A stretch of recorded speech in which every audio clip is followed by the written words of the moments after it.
Thank you for joining NMH at 1, the broadcast, which highlights the news making headlines in the land of the brave and beyond, ranging from current affairs to community stories, sports and economic news. In the news today, don't be gay in Uganda, Namibians warned. Elcin suspends sex for work pastor, and Windhoek to implement water restrictions. I am Ashwin Berry. Midday news update coming up.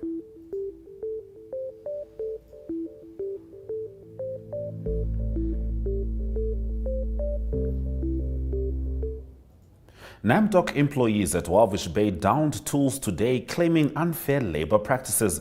Metal and Allied Namibian Workers Union Secretary General Justina Jonas was on site and wanted to see the ship repair company's chief executive or a board member to negotiate the way forward. However, NAMDOC CEO Albertus Carico is reportedly out of the country. Remember to engage with these stories on our social media throughout the broadcast. Visual news comes up after the break. We are so excited to be kickstarting your morning with entertainment. Everything was happening during this past weekend. Yes. Exciting news. Wow, no, she was killing it already. In my opinion, I don't see anything wrong with him serving the full term. As well as keeping you informed on the issues that you need to know happening in and around our country.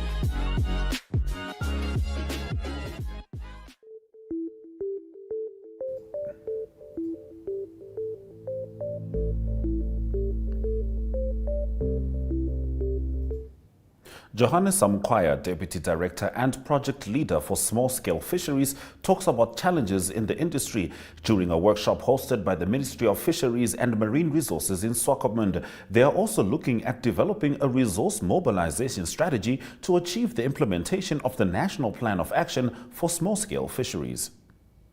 My name is Johannes Samkwaya. I'm a Deputy Director for Aquaculture and Inland Fisheries in the Ministry of Fisheries and Marine Resources. The objective of the workshop of today, I think we have presented the National Plan of Action. That National Plan of Action on small-scale fisheries, there is a specific activity where we require resources to implement them. What we are doing, we do not want to have a plan which cannot be implemented because of lack of resources, but we do know that there are a lot of development partners, especially in the natural resources, regarding conservation, sustainable use of natural resources, climate change funds, and the climate resilience activities, of which small-scale fisheries is falling within that scope. The meeting of today is for us to strategize as a ministry and other development partners to identify who are the potential development partners who can come on board to fund certain activities for us to be able to implement the National Plan of Action. But for this funding we are looking for, it's not necessarily for small activities, because we have done certain activities at a trial level and we knew they are working. We are looking for funds which we try to scale up certain projects. If, for example, there's an organized small-scale fishery community, how best can we mobilize resources so that that community is assisted? For example, maybe that community used to catch their fish, but you know, fish is a short shelf-life species. Species. So they can catch, but before the fish reach the market, the fish is already rotten. So how maybe as a government and developing partner can we come in so that maybe we can provide, for example, a cold facility just for them, just to support them, so that the value of their catches can still reach the market in a good quality. Yes, funding is one of the challenge for us to be able to implement the National Plan of Action, especially at the small scale, at household level. We need those projects which address issues at household level. And to do that, we just need to mobilize resources for us to see who can come on board so that we can implement those activities. We have development partners who are supporting community-based conservancies, so we are taking that route. If there are those partners who can also support small-scale fisheries, we can also support with technology. Now there is climate change, and that climate change has an impact on the natural resources. At a certain level, people need to adopt, because the catch they used to catch those days is no longer available to them now. What are the alternatives? And if we've identified those alternatives, how can we help these people now to adopt so that they can also look at the alternative for their livelihood? Yes.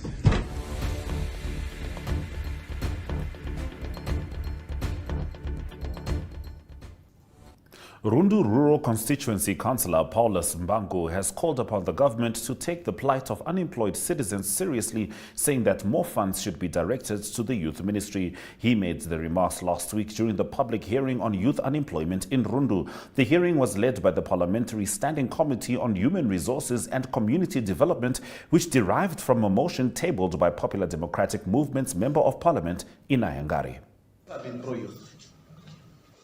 Now, when you go through that budget, how much money was allocated to the youth credit scheme? 2 million. How many youth we have in this country? And then you allocate only 2 million for the youth credit scheme. What does that tell you? Last year, the Ministry of Youth entered into agreement with DBN. They had an 8 million loan facilities to fund apparently 27 rural development projects countrywide. So that's enough. That's not enough. As a country, we have never been serious in addressing the plight of the youth. We have never been serious. The Chinese say that the best time to plant the tree was 20 years ago, but the second time is now. Perhaps we must change. Going forward, the budget for the youth should never be below 1 billion. Going forward. Because otherwise, if you are giving them 300, 400 entire ministry, we're just paying lip service to the youth issue. Then the other problem that we have is that there are no industrialization in Namibia. We are unable to manufacture anything. Now, where do we think will they get employment? No industrialization in the country. If you are even ordering even tomato from Africa, even this little stuff we are ordering outside the country, where can they get employment? The government can be able to accommodate all these youth. Those are the other contributing factors. The other contributing factors is that powers had been decentralized in Windhoek, as if Windhoek is a panacea of knowledge. We have regional council here without a budget, because what we are given is just peanut. The our regional council last year, the budget that we received is just peanut. We will not even execute all our plans. We're not even quite sure how much will be given.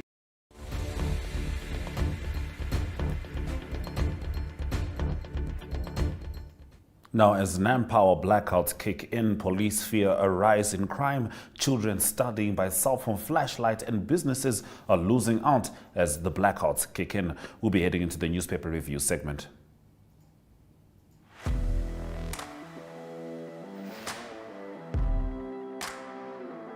Hello and welcome to today's Sports Rep Show. I am your host, Jesse Jackson Kauraifa.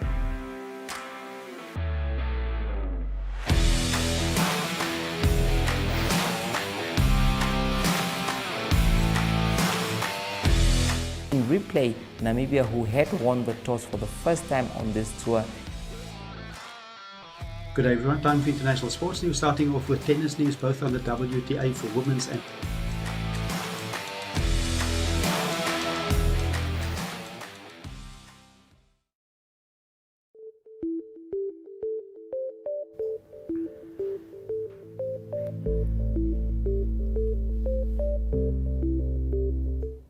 Let's head into the newspaper review. The Namibian Sun's front page reports that some of the immediate repercussions of power cuts implemented by NamPower in parts of the country include fears that criminals in Rundu police custody can escape as the station doesn't have a backup generator to keep the lights on. In the Oshana region, residents fear a rise in criminal activity because darkness is the best time for criminals to attack their victims.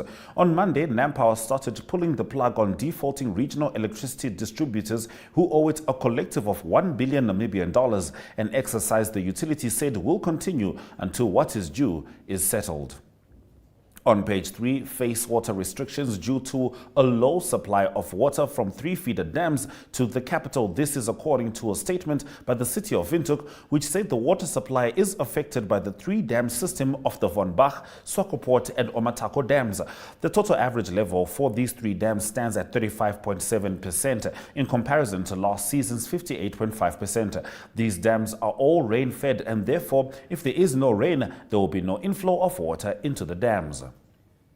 Republican informs that after cancelling a press conference scheduled for yesterday, SWAPO has announced that more discussions on a recent Supreme Court ruling impacting same-sex marriages is underway in the party. This after the party called a Politburo meeting on Monday to discuss the ruling which compels the Home Affairs Ministry to issue relevant residence rights to foreign same-sex spouses married to Namibians. In a statement yesterday, spokesperson Hilma Nikano said the Politburo resolved that an extraordinary meeting of the Central Committee be convened to take necessary decisions over various concerns raised by party members and the general public. On page 2, in Ernst Lichtenstrasser's trial, he and his legal representative will call one more witness before they will close their case. This witness is believed to be a ballistic expert in South Africa. On his front page, the Allgemeine Zeitung leads with an article about Dylan Rosenthal, who says he always wanted to help people and came up with an idea last January of offering services. His company Jumpstart Guy and Road Assistance falls in the roadside assistance industry. Whether an empty tank, a flat tire, battery failure, or even other minor repairs, Rosenthal offers solutions to the above issues. On page 2 of the Allgemeine Zeitung, state-owned power utility NamPower left thousands of residents in the north, central and southern parts of the country sitting in the dark and freezing yesterday, despite an order from the Minister of Finance and state-owned enterprises to keep the lights on for defaulters. The LPM party's deputy leader Henny Sabab found NamPower's action unseemly. The company simply ignores a cabinet instruction and the letter from the Ministry of Finance, Sabab criticized. We continue with the Namibia newspaper after the break. Welcome to What's Cooking, where culinary passion meets expert insights. Somebody must really want to cook and want to cook good food. Immerse yourself in the bustling world of professional kitchens as top chefs create mouthwatering dishes. Join us for in-depth interviews as our host explores the experiences and expertise of our guest chefs. Don't miss out. Tune in to What's Cooking on NTV every Friday at 2100 hours and let the culinary adventure begin.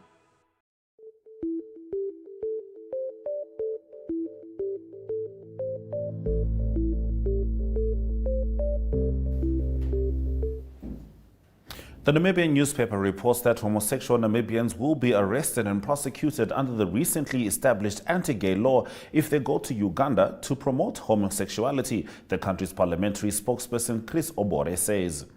On page 3, Walvis Bay residents from the Tutaleni residential area marched to the municipality of Walvis Bay yesterday to hand over a petition concerning the disconnection of their water supplies. The residents said they only recently heard about a new policy requiring them to pay 50% of their water bill before it is reconnected. They said they cannot afford to pay the half deposit as some residents have debts over 50,000 Namibian dollars. On New Era's front page, the Agriculture Ministry will roll out drought mitigation measures from 1 July 2023 to December in the Kunene region and parts of Erongo and Omsati and provide livestock support programs in drought-stricken regions of Omahe, Hardap and Karas. On page 3, a pastor of the Evangelical Lutheran Church in Namibia who was accused by a young man of having had anal sex with him in exchange for a job has been suspended. Gideon Nitenge, the leader of the Elcin Western Diocese, confirmed Hendrik Shudeni's suspension yesterday. Elcin will not allow a pastor who is having sexual intercourse with another man to lead the congregation, he added. And Market Watch reports that reassurances yesterday by Paladin Energy and Deep Yellow that they were not aware of any legislative changes in Namibia that would affect their ownership of the assets in the country and did little to regain the confidence of shareholders and investors.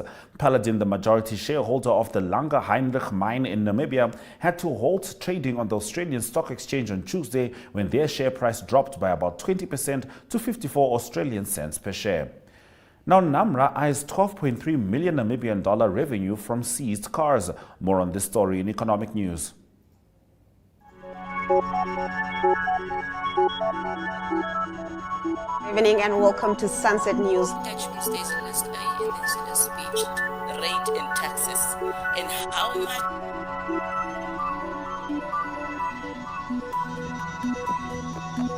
After the break, we take a look at the sports. We bring you Economic indicators, tomorrow's weather, and sports. I am Aina Raiza Kweyong.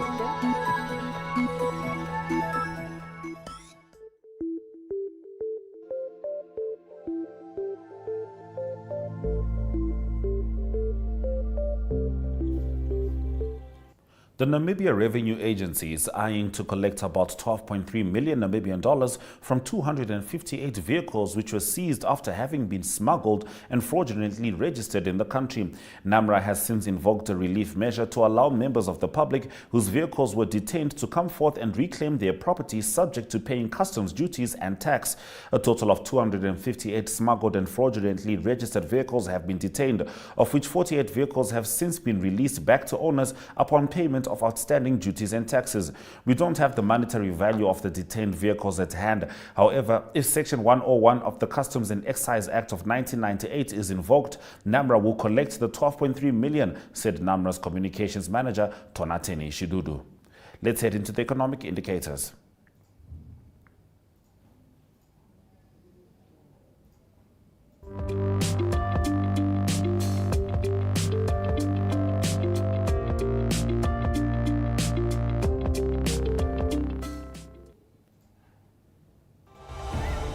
The Namibian dollar trades at $2.7 next to the Chinese yuan. 19.21 Namibian dollars gets you $1. Most selected NSX stock closing prices maintained their value, with Capricorn Investment Group staying on 14 points. Local index also maintained its value, whilst the overall index closed with an uptick of 1.17%. All commodities registered some upticks, with gold going 0.09% higher, with the highest uptick going from zinc with 2.31%.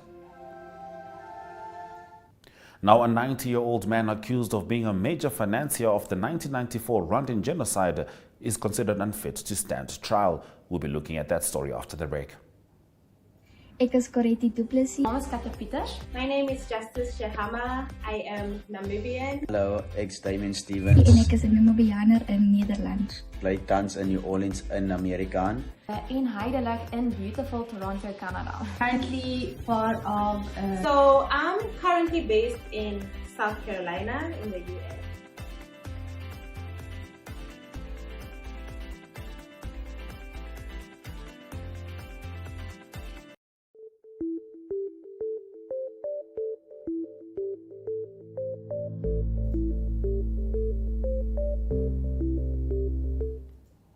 A 90-year-old man accused of being a major financier of the 1994 Rwandan genocide is considered unfit to stand trial, a UN court has ruled.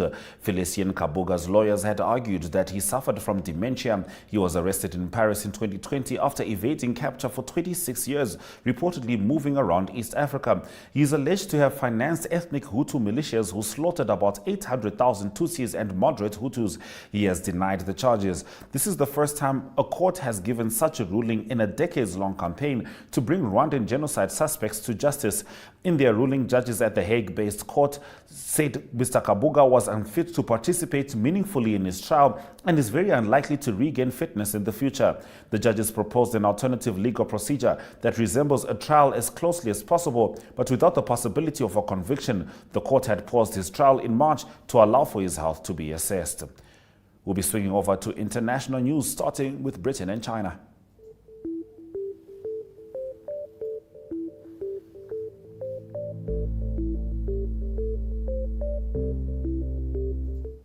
Britain is committed to the removal of Chinese-made surveillance equipment from sensitive government sites as part of its latest plans to address national security concerns related to China. Under Prime Minister Rishi Sunak, who has cast China as the world's greatest challenge to security and prosperity, the government told its departments last year to stop installing Chinese-linked surveillance cameras at sensitive buildings. In an announcement setting out a proposed tightening of procurement rules, the government said, "We will also commit to publishing a timeline for the removal of surveillance equipment produced by companies subject to China's national intelligence law from sensitive central government sites. By committing to this timeline, we are providing reassurance and urgency around the removal plans." The statement did not name specific companies. British lawmakers have previously called for a ban on the sale and use of security cameras made by Hivixcon and Dahua, two partly state-owned Chinese firms, over privacy fears and concerns about the company's products being linked to human rights abuses in China. Now, the Brave Warriors fitness coach Gareth Smith has expressed his satisfaction with the players' fitness. We'll be looking at local sports shortly.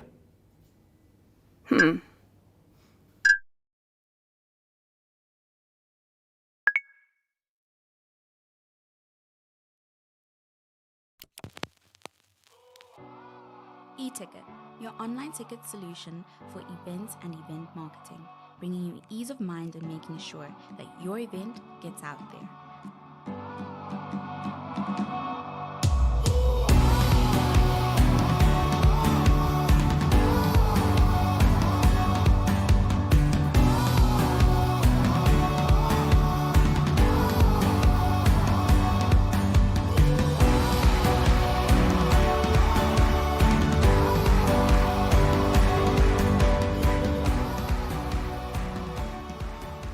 For more information, contact events@nmh.com.na.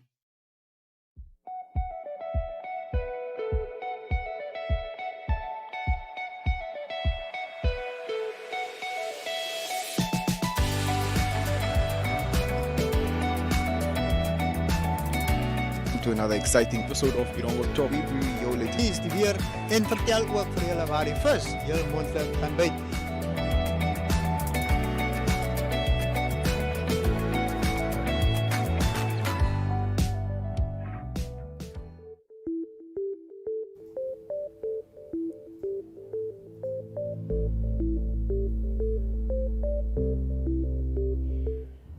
Let's get into the local sport updates. The Brave Warriors fitness coach Gareth Smith expressed his satisfaction with the players' fitness as they prepare for the highly anticipated fixture against Burundi.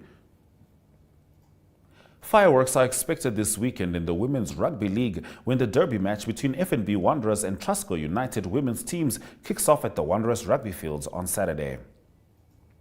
And Namibia's Richelieu Eagles and Indian State Cricket Club Katinaka are level at 1-1 in the ongoing 5-match Castle Light series, which is taking place at the United Cricket Club in Windhoek after 2 matches.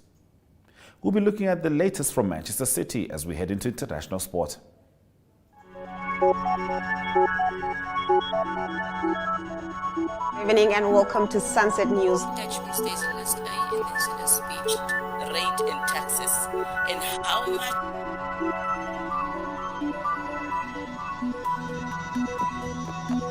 After the break, we take a look at the sports. We bring you Economic indicators, tomorrow's weather and sports. I am Aina Raiza Kweyong.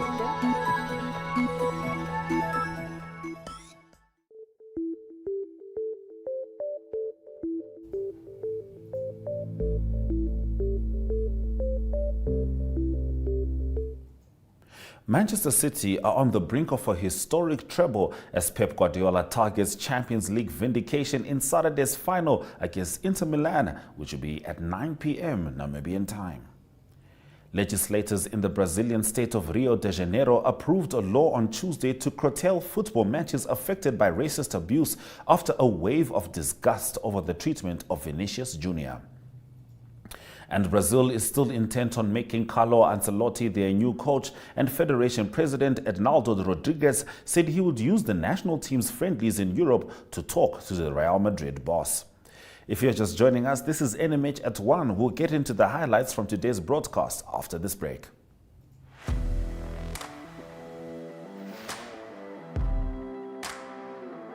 Hello and welcome to today's Sports Rep Show. I am your host, Jesse Jackson Kauraifa.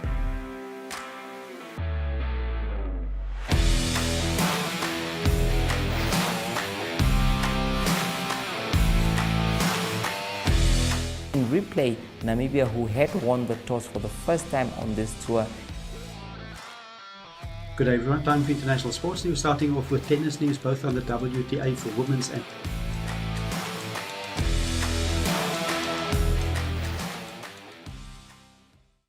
Ek is Coretti Du Plessis. My name is Kata Pieters. My name is Justice Shahama. I am Namibian. Hallo, Elcin Stevens. En ek is 'n Namibianer in Nederland. Bly tans in New Orleans in Amerika.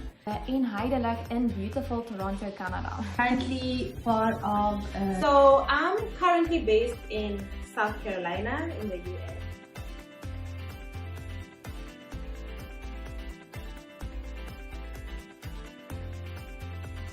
Welcome to What's Cooking, where culinary passion meets expert insights. Somebody must really want to cook and want to cook good food. Immerse yourself in the bustling world of professional kitchens as top chefs create mouthwatering dishes. Join us for in-depth interviews as our host explores the experiences and expertise of our guest chefs.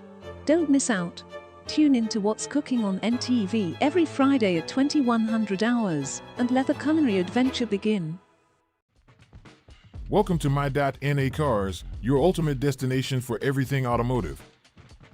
I am your host, Diana Master. Teamwork makes the dream work, right? Discover the latest models, innovative technologies, and expert insights from our passionate hosts. Learn essential maintenance tips and get exclusive behind-the-scenes access to the automotive industry. Don't miss My.NA Cars on NTV every Thursday at 2100 hours. Tune in and ignite your passion for automobiles. We are so excited to be kickstarting your morning with entertainment. Everything was happening during this past weekend. Yes. Exciting news. Wow, no, she was killing it already. In my opinion, I don't see anything wrong with him serving the full term.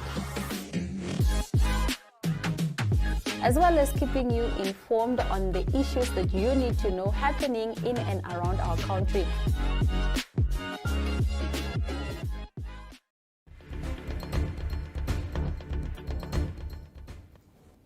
Let's get into the highlights from this afternoon's broadcast. A 90-year-old man accused of being a major financier of the 1994 Rwandan genocide is unfit to stand trial, a UN court has ruled. Felicien Kabuga's lawyers had argued that he suffered from dementia. Britain has committed to the removal of Chinese-made surveillance equipment from sensitive government sites as part of its latest plans to address national security concerns related to China. And the Brave Warriors fitness coach Garen Smith expressed his satisfaction with the players' fitness as they prepare for the highly anticipated fixture against Burundi. Those have been your highlights. Remember to tune in every weekday at 1 p.m. to spend your lunch hour with NMH at 1, catching up on the latest news in Namibia, Africa, and the world, ranging from current affairs to economic news, sports, and international headlines. My name is Ashwin Berry. It's goodbye from us in studio.